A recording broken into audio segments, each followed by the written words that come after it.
The fashion industry owes you nothing. It will kick you in the teeth. You need to get up and ask for more. You need to go after your dreams. The fashion industry doesn't have to let you in. You need to work yourself in.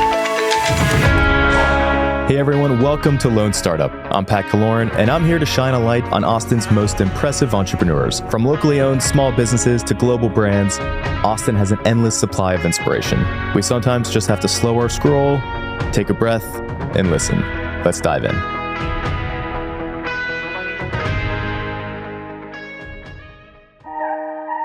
When you think about cities that are known for fashion and style, where do you think of? New York, LA, London might come to mind, but not too far behind is Austin. And if there's one person who's really helping to make that possible, it's my next guest today. Michelle Washington is the first TV style expert in Austin. She's also one of the rare ones who was born here. These days, you can catch her bringing the stories of local Austin designers to life with her show, Behind the Seams.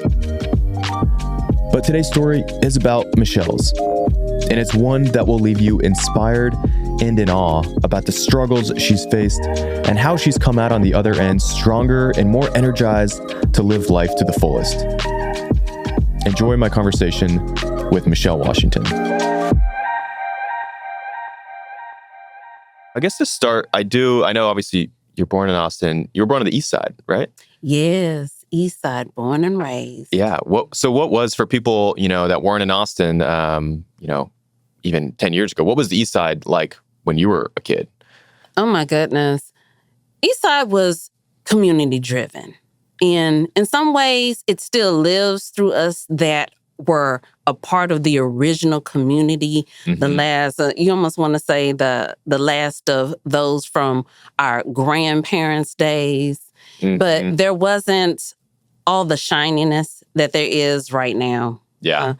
It was still about connecting with your neighbors, knowing your culture, having identity, being resourceful. Mm-hmm. And I can remember all the places that my mom used to go, that my grandparents would tell me about.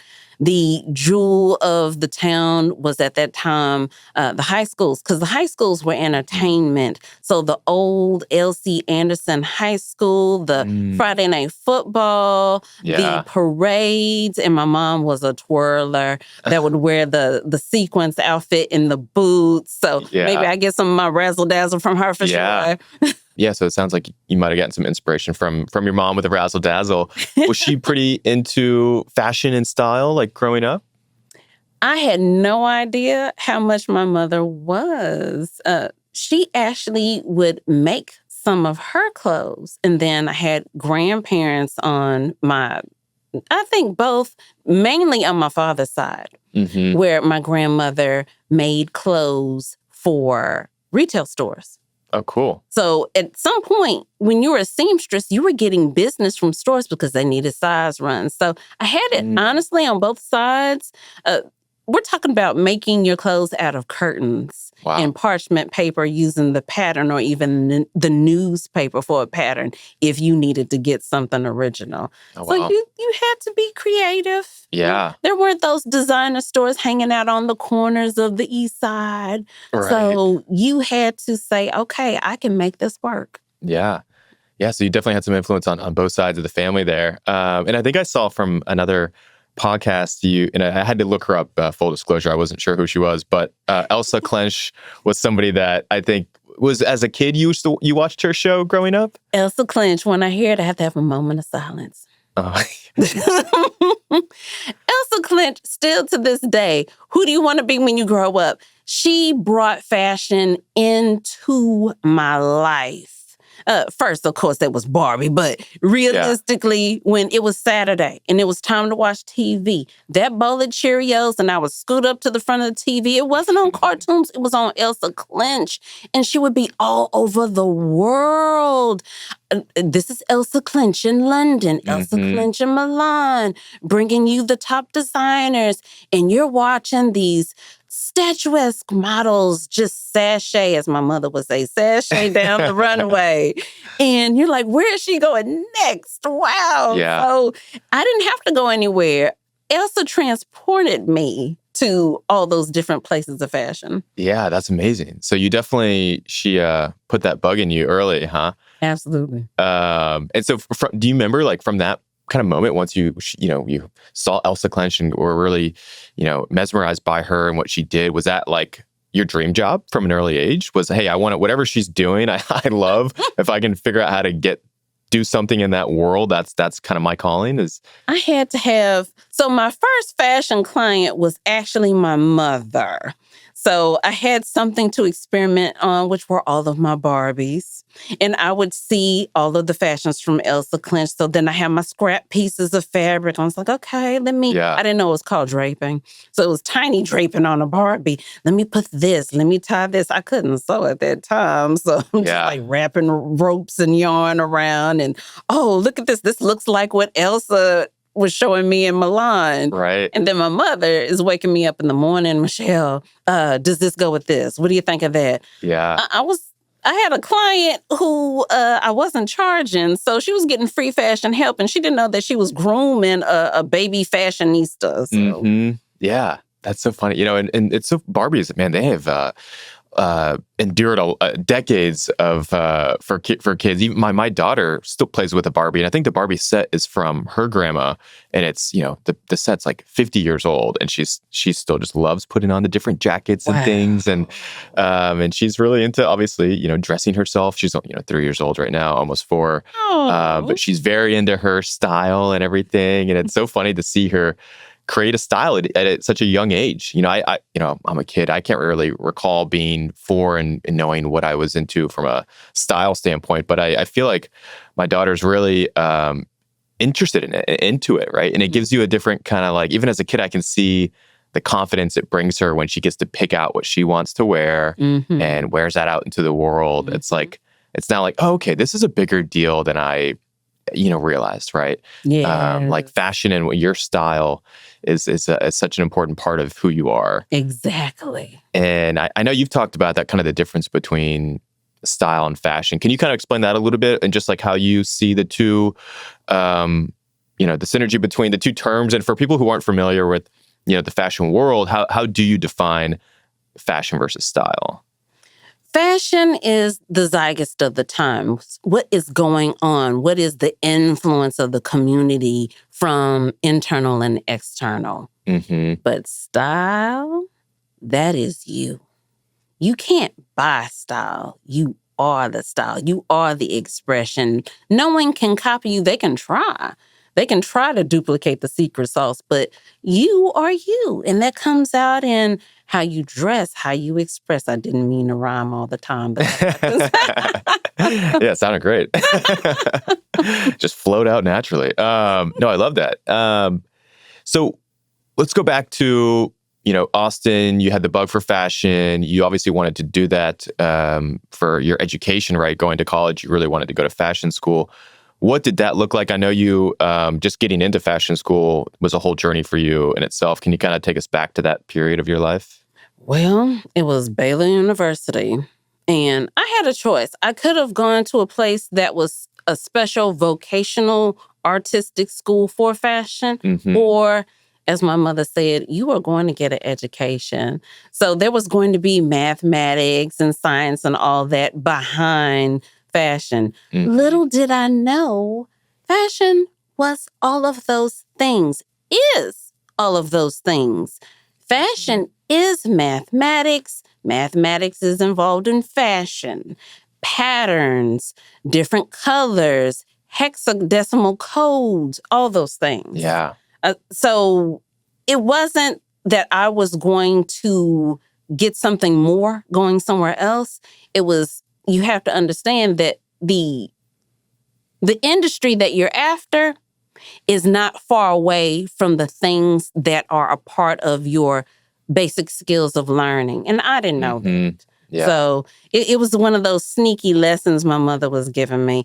I hated math. Yeah, me too. So there's a lot of math in fashion.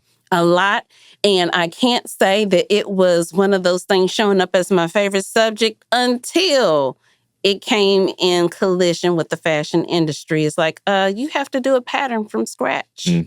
that's going to be fractions and decimals. Yeah. You have to get paid. That's going to be accounting. Yeah. All those things. So you cannot run away from numbers. Yeah. And you actually cannot run away from the science of it when you're dealing with the textiles of your clothing, the tenacity, the peeling factor, the how much of red, how much of blue in different combinations of Pantone visual colors. All those things I can go on. Yeah, no, it's fascinating. Yeah, and it's easier to do the hard work, right, when it's something you're interested in and you're passionate about. Like, yeah, math I don't really love, but yeah, if I have to do math to, keep this business alive, sure, I'll figure it out. Yeah. And so you went to Baylor for fashion school, and I heard it was also pretty it's an intense program, right? Wasn't it pretty it wasn't some easy program to go through? It was very few made it through, from what I heard. You were saying all the right things. It was difficult and still is difficult because it's rigorous. I had no idea. You see all the other fancy schools, but people are not telling you about a program at Baylor University, for one. We went in, about maybe 30 or 50 of us. The first day, y'all bright-eyed, bushy-tailed, and you look to the left, you look to the right. One of those people are not going to be there when you graduate. And we came out about a dwindling number of 10 strong instead. Wow. There are people that said, oh, I can't do the math. I can't do this cutting. I can't figure out how to magnify this pattern down to sizes. And I'm just going to go to med school where it's easier for me to learn pharmaceuticals or learn how to operate on people. Go to the easy program over at med school. I'm like, why would you think this easier? Yeah. But I also had one professor that at the time, I didn't know that it was an expression of her belief in me. You don't know that. No one really tells you that.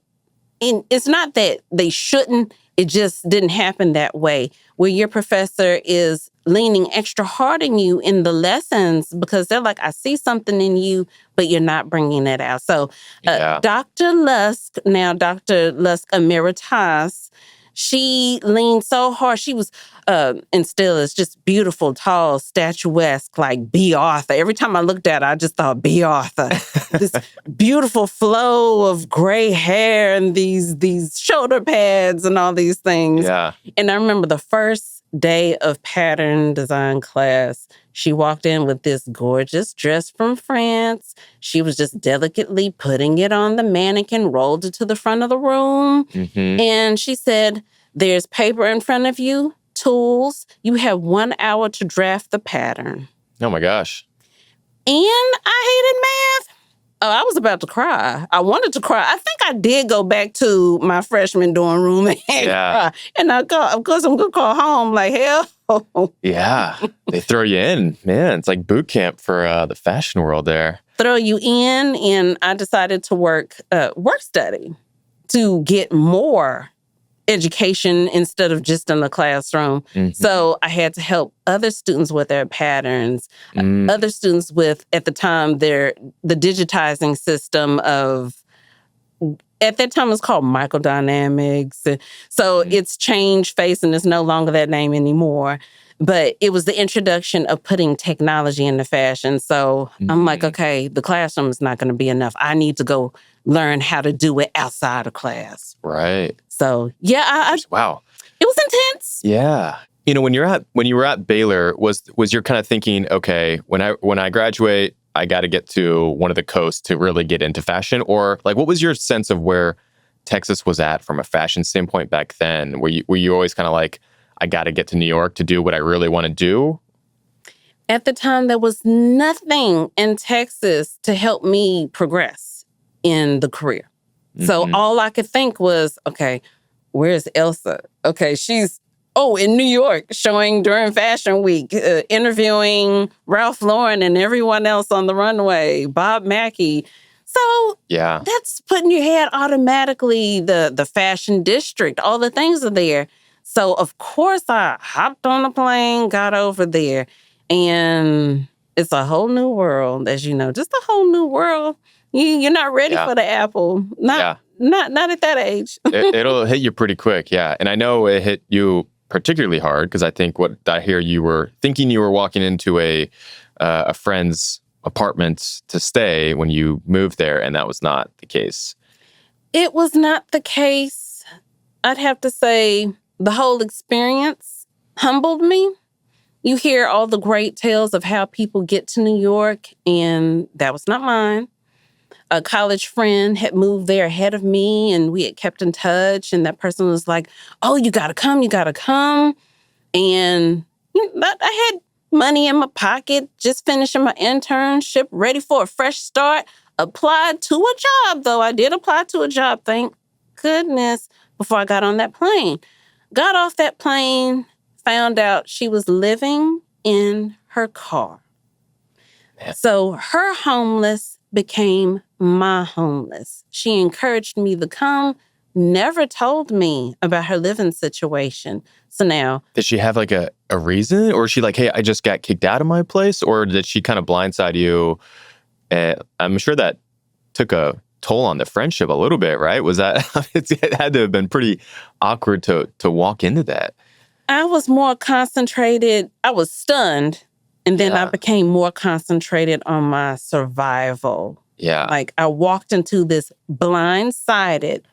And to this day, I'm asking myself the same questions you're asking me. Why wasn't I angry? Why didn't I say, hey, what did you bring me into? It was just like, okay, this is not what I expected.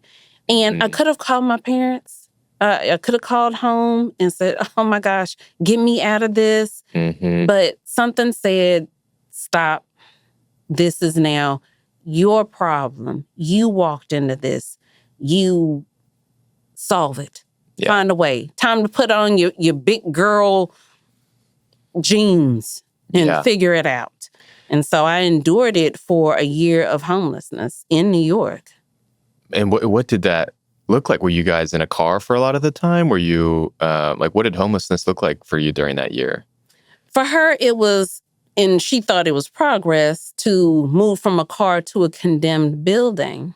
So that's where, had a job, but here's all of me with my luggage moving into a condemned building to sleep on the floor of this place. Which I'm sure didn't have like proper heating or anything, right? Like boarded up windows, barely any lights. It was condemned. Man, that is rough. I mean, do you like try to block that part out when you look back at that time period? Like, was that just like you gritted through that and you try not to think about it that often? Or, how often do you think about that period of your life? Now. Yeah. It's something that you can say there's what is it? Post-traumatic? Yeah, PTSD. PTSD about it. But at the same time, it's a part of me. You go through something that's negative, but you don't realize that it is shaping you. So many things could have happened, but it did not. And I had to stay inspired and strong the way that I observed in my family members.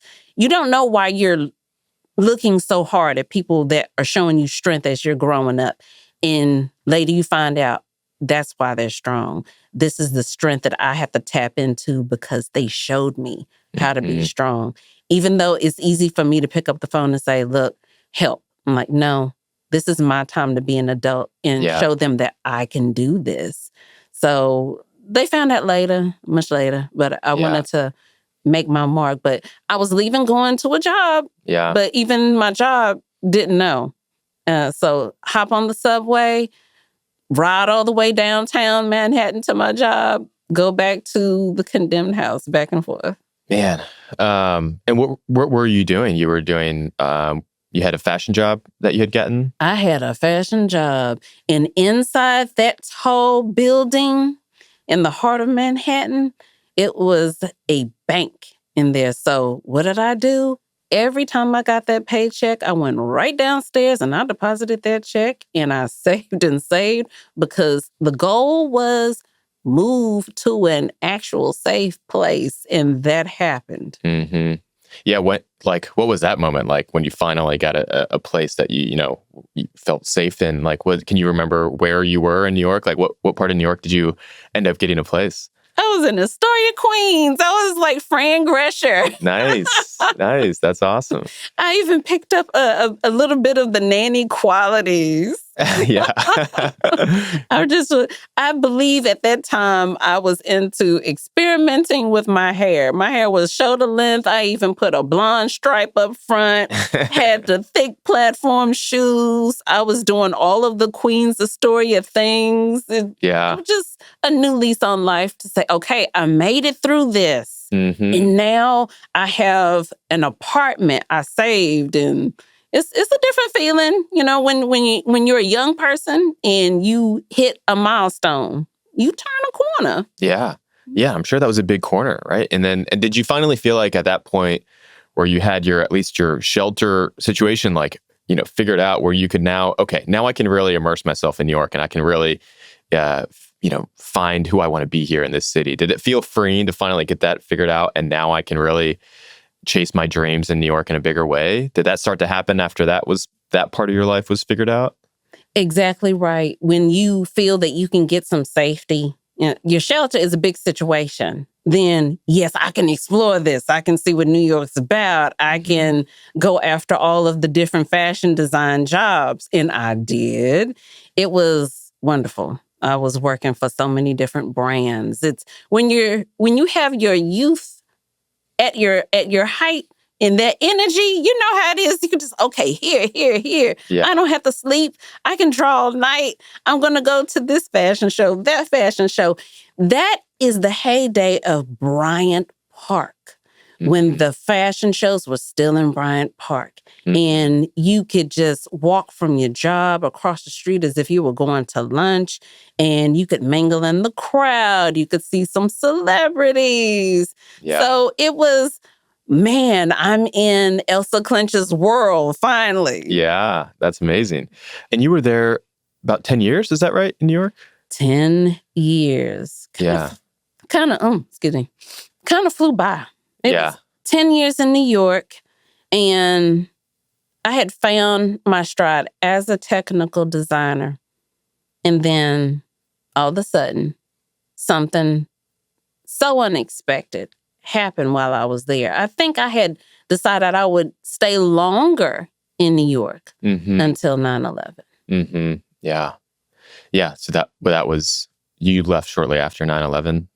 And because I know, everyone listening likely knows exactly where they were during 9/11. And I know you definitely knew where you were, because not only were you in New York, but did I hear right? You were supposed to be in the building? Did I catch that in your last episode that I listened to? So you were freelancing out of the World Trade Center for a gig. Well, I had just finished a gig. And yes, we did call them gigs. Yeah. I had just finished the gig. And I was like, well, I don't have anything else set up except for this next job.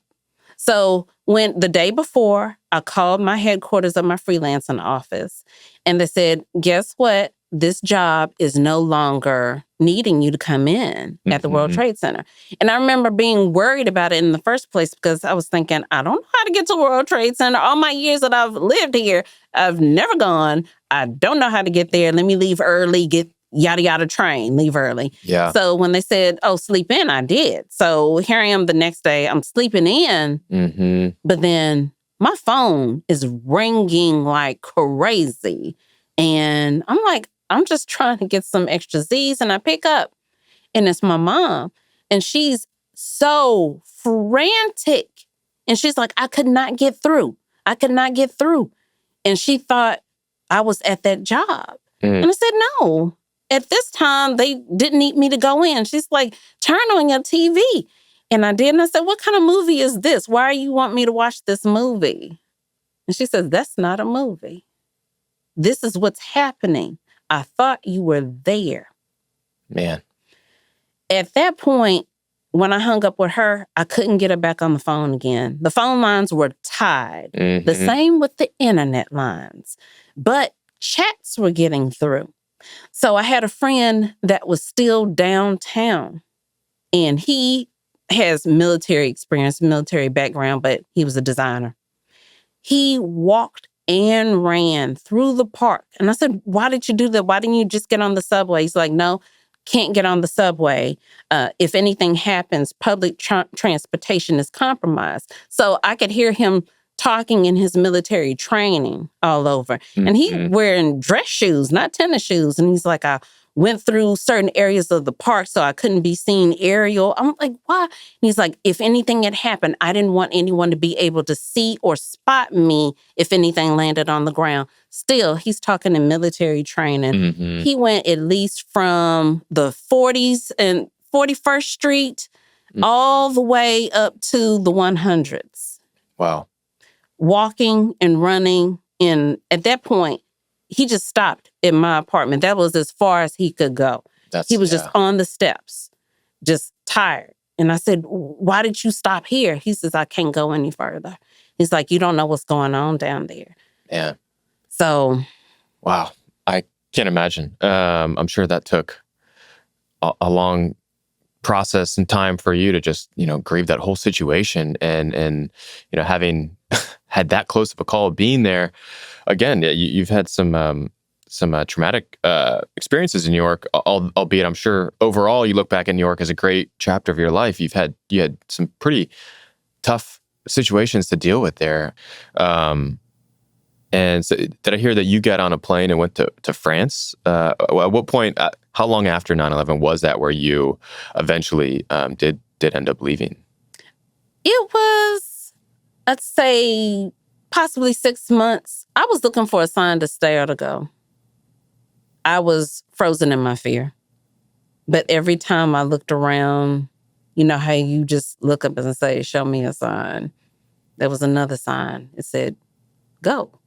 Go where? Another sign, another sign. It's like, okay. So now here I am on a plane to Italy. And I'm in Rome. I'm in Naples. I'm backpacking. I'm vacationing. I'm seeing the cathedrals. I'm seeing different ruins. I'm seeing the Colosseum.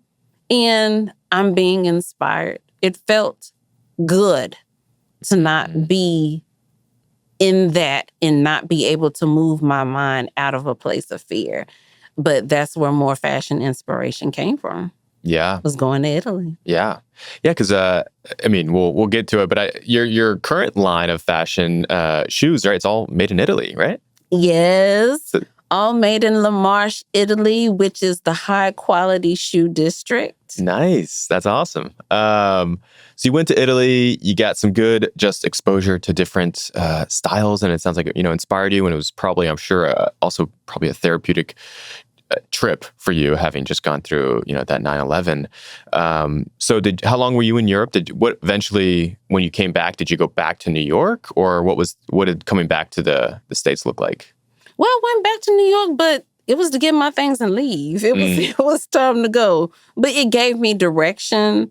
I got to see things that I hadn't seen before, or I didn't push myself to have I had the adventure, and that those adventurous vibes came out of me in such a impactful tragedy moment. And then when I got enough sun and enough courage to say, it's okay, take this next leap, do this for some self-care, see the world, go to Italy. Yeah. Then I turned the corner. But you can only be in Italy so long before you're like, the coins are running out. It's time to go. Yeah.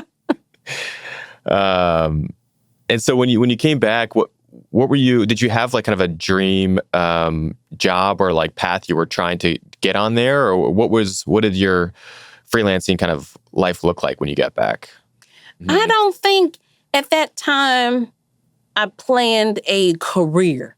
You know, when you're at a certain age and you feel invincible and you're young, you're not thinking about retirement. You're not thinking about where am I going to plant my roots. You're like, oh, I can still go here and do that and work for this brand and that brand. I did move to the Midwest. And this was because I was at the time doing really well with a menswear company, but another menswear or a company that had menswear needed my skills from being a technical designer at that time too. So I'm like, okay, we can do this. And I was still having fun. Being able to say, okay, maybe everything isn't in New York. Maybe the Midwest has something. So yeah. What part of the Midwest did you go to?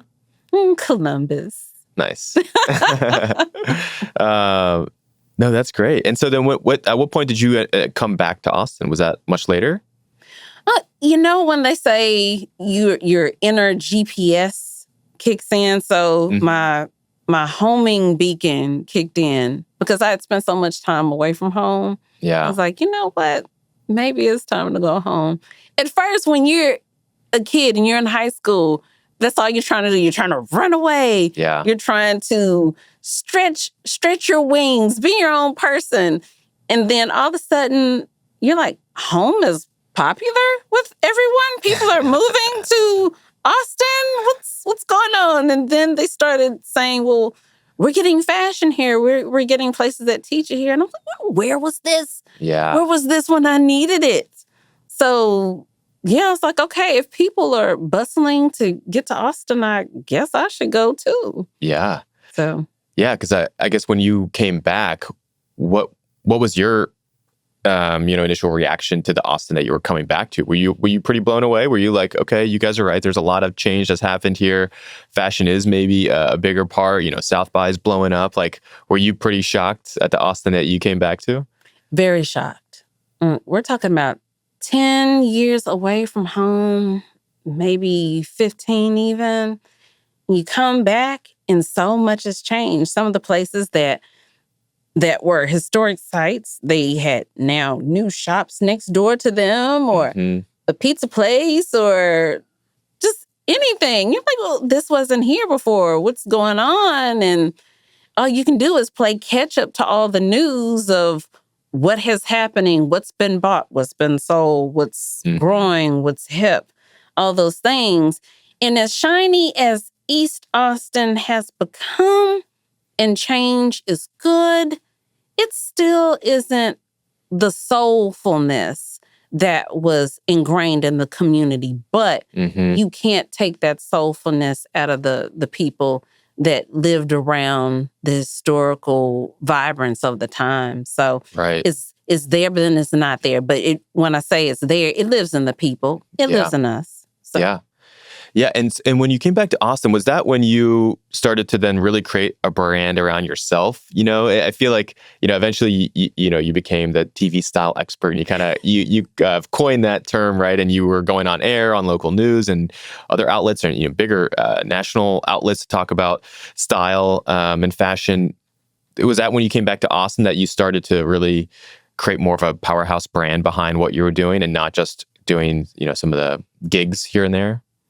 I didn't get a chance to do all the things in New York, like throw a brand, because, I had some curveballs. But coming back to Austin, I said, this is the time to do it. So when you say starting my brand, the whole soulful and cultural and identity finding aspects of East Austin, there may not have been designer brands on every corner, but there were mom and pop shops. There were mom and pop restaurants. So all that to say, there were entrepreneurs that showed me that it wasn't that I just could be an entrepreneur. It was that having a business and being an entrepreneur was necessary. Necessary for the community. Yeah. And I said, so this is the time to start my brand. It is necessary that I do something that possibly, does employ other people. Yeah. And they may not all be here, but with my brand, I'm employing artisans. They're feeding their families. My brand is in that sustainable fashion sustainability to where I'm not flooding up a warehouse with tons of boxes so that I can ship it out in 24 hours. It's D2C. When you order it, it is made with love, with someone's hands. Yeah. They're asking if you received it. They're asking what you did or did not like about it. with high quality goods. Yeah. So, I love that because I think I too had a similar experience when I came back from New York to Austin, and I started to, you know, look a little closer at the community and people around me. I was like, oh wait, all these people are entrepreneurs. All these mom and pop shops, all these local restaurants, all these local bars, they're all entrepreneurs. Like, in New York, I think I had a bigger, more tech, huge mindset of unicorn companies chasing this billion-dollar valuation. But once I got out of that mindset and moved back to Austin, and I was more immersed in the local community, you start to realize, wow, there's some really impressive people everywhere, and these people deserve to be highlighted as well. So that was kind of the initial impetus of the podcast. But it also inspires you. You're like, hey, every block there are entrepreneurs. They don't have to be these huge nationwide brands making billions of dollars. And so it inspires you to think, yeah, I can do something similar, right? And I should do something similar. To your point, like, I have a responsibility to my community to help them, employ them, use local vendors, et cetera. And so that's awesome. That's great. And so, and you're continuing to do that in a huge way. I mean, you have your hands in so many different things locally in the community here. What are you most excited about right now in terms of like giving back to local community, or just like, being a part of the Austin community and the fashion world? What are you most excited to be working on right now and in your world? Right now, and I'd like to say from this point forward, is telling the stories of the fashion industry. The fashion industry is a business. And I thank God now that I have been through all these things and I've accumulated all this knowledge, and I can bring my experiences and teach other people from it. Mm-hmm. And then that's open an equal door opening to receive this information and to tell their stories.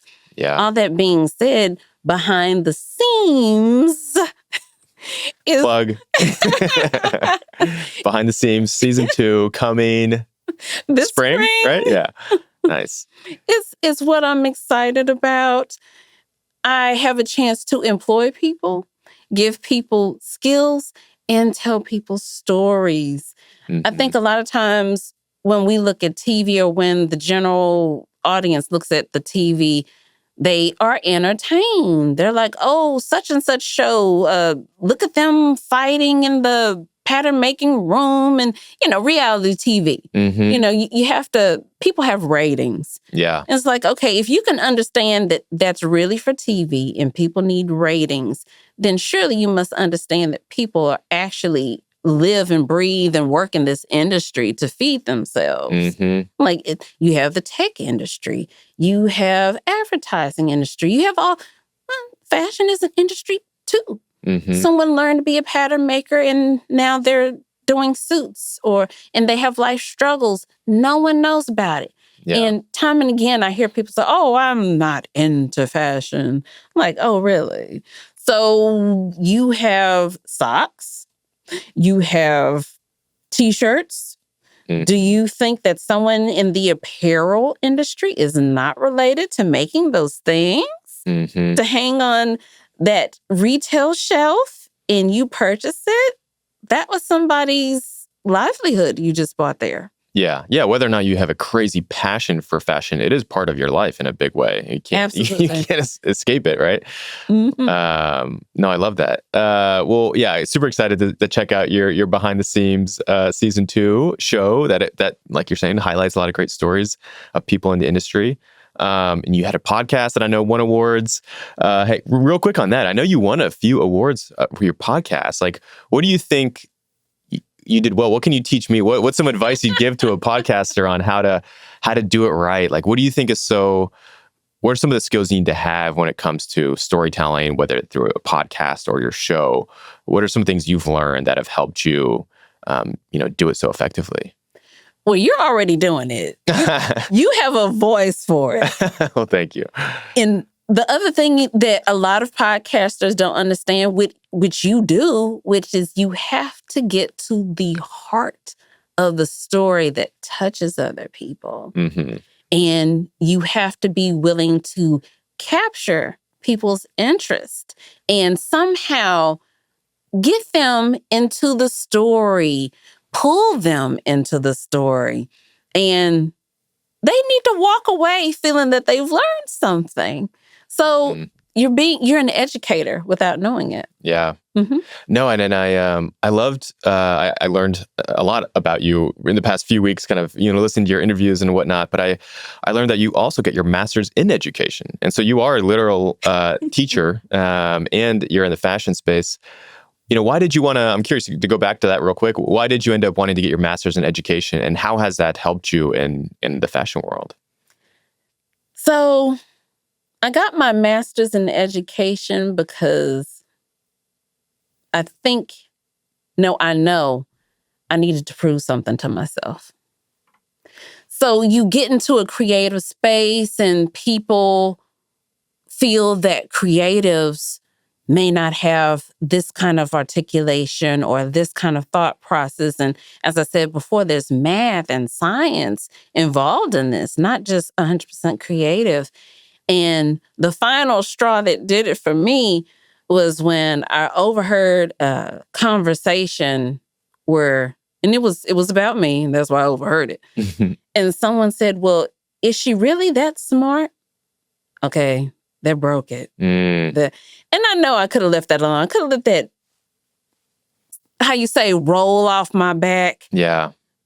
And it doesn't matter to prove something to someone else. And I should have left it right there. But I said, you know what? I'm gonna get a master's. I'll show you. Yeah. Put a chip on your shoulder. I had a for chip sure. on my shoulder, yeah. Yeah. Yeah, and it seems, just your resume, whenever you've had something in your sights, you go at it pretty hard until you achieve it, right? And I know you're also just a lifelong learner, and you've won medals in martial arts. You've done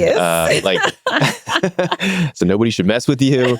What prompted that? Like, how did you get so into martial arts at one point in your life? Like, are you just a very curious person about all different skills that kind of grab you in different ways? I say yes and yes. For the martial arts, when I was in college, and you know how you need to have an extracurricular, and I was fine to take badminton. Mm-hmm. Someone said, how is that going to protect you? I said, well, I just need to have a PE class. I said, no, you need to take this. So what was being taught on campus at the time, because we know that there are so many different branches of the martial arts, was Shotokan. Now, Shotokan, for those that are into breaking down, it means basically breaking bones. So learning how to combat and break bones. So I did I did acquire skills for different weaponry, like the bow and the sai, and my best one is the nunchucks. So wow. Just full on ninja over here. Do you ever bust the nunchucks out these days, or I still have the nunchucks? So you learn as you're trying to become skilled with them with the foam, where it's light every time it touches you. You have to build a tolerance, because as you're doing those tricks, it's slapping across your body and you're going to bruise yourself. Yeah. So then you go up to the wooden ones, the for real ones. And at that point, when you get there, you're not even feeling it because you've already built up a tolerance. Yeah. Do I still know how to swing chucks? Yes. Nice. Nice. I think I only experienced with the plastic Ninja Turtle ones back when I was a kid, but I'm sure the real ones hurt when you use those. I had to, being short, I'm 5'1". That meant that my reach was short and I had to work with what I have. They're like, okay, you can't just try and get in the ring with any tall person. You're going to have to find out what your level, your 5'1"ness can do. So I had to say, okay, I can go for that. I can go for that. I can turn here. I can duck there. I can roll there. Yep. And eventually I learned how to take it to the ground. It was Tiger Showman in the Iron District where my martial arts started developing. So from Baylor, and between Baylor and Tiger Showman, I accumulated 13 medals and 2 fighting trophies. Wow. Crazy. So breaking bones and taking names over here. I love that. So what do you think has always been behind your like just ambition? Like, what do you think's been behind a lot of the all these achievements that you've accumulated over the years? Like, is there a particular motivation behind all this? Is it, your family, or is there, what do you think you attribute most of that to? Was there somebody you looked up to as a kid that really had an influence on their, work ethic? Or can you talk a little bit about that drive behind you? I think as you're saying it, it's all of those things. Mm-hmm. With my family, I've had so many men to look up to and their careers. I have family that's been in the military. The women are the solid thread and glue of my family. They've taken many jobs to hold the family together. I've been blessed to be around people who are courageous, who are brave, who have made sacrifices. And when I look at them, I'm like, am I even doing enough? These people have impressed and created generations. Mm-hmm. Am I doing enough? Am I doing enough to make them proud? Am I enough? I think we all have that moment where we're looking ourselves in the mirror and saying, am I enough? Mm-hmm. And will I accept that I am? So you just I keep pushing and pushing and pushing. Yeah. And if it's a goal that I haven't achieved, it's, are you still breathing? Do you still have breath in your body? Then you're not done. And you still have not just time, but you have the motivation to go after it. So, yeah. And it's something to leave for my family. Yeah. No, I love that. And I think for me, especially once I had my two daughters, I feel like I just got kicked into overdrive of okay, you need to make progress in your life, no matter what area it is, right? Like, you got to show your kids, how what it means to live a life full of purpose and meaning. And I just not that I wasn't trying to do that earlier. I was probably, trying to figure out what, my identity, but now my identity is wrapped in, making my kids proud, my family proud, and trying to have growth wherever that is, so I definitely resonate with what you're saying there. I love that. So last question here. If there's somebody at, the Baylor Fashion School right now who's, looking to the left, looking to the right, and they're nervous about, hey, well, how do I get through this program? I really want to make it in the fashion world. If you sat down with that person, what's some advice you would give them if they're kind of trepidatious and not sure if they can make it, but their dream is to be, like you? What's some advice you'd give them? Number one, with your expectations, know that the fashion industry owes you nothing. It will kick you in the teeth. You need to get up and ask for more. You need to go after your dreams. The fashion industry doesn't have to let you in. You need to work yourself in. I also tell people to enjoy the journey. Mm-hmm. Don't just go, but enjoy where you are at that time that you've achieved it, landmark it, and then keep going. But don't just pass over those things to where you've reached a momentous point and not at least pat yourself on the back. Yeah. There's a saying that my brother has always said to me, even to this day, which is another piece of advice I give, which is, don't get ready, stay ready. I like that. Every single day behind every project I take on, I'm like, I don't want to get ready. Let me get ahead of it so I can stay ready. And when it comes, there it is. I've already proved to myself and to the client or whatever the project is that I'm the one for this. I'm going to work twice as hard for it. Yeah. And lastly, I'd say self-care. I don't think that we took self-care seriously enough back in the day, but here we are now, and we're like, ooh, we need candles, we need bubble baths, we need, we need manicures, we need pedicures. Sure. Self-care. Yeah.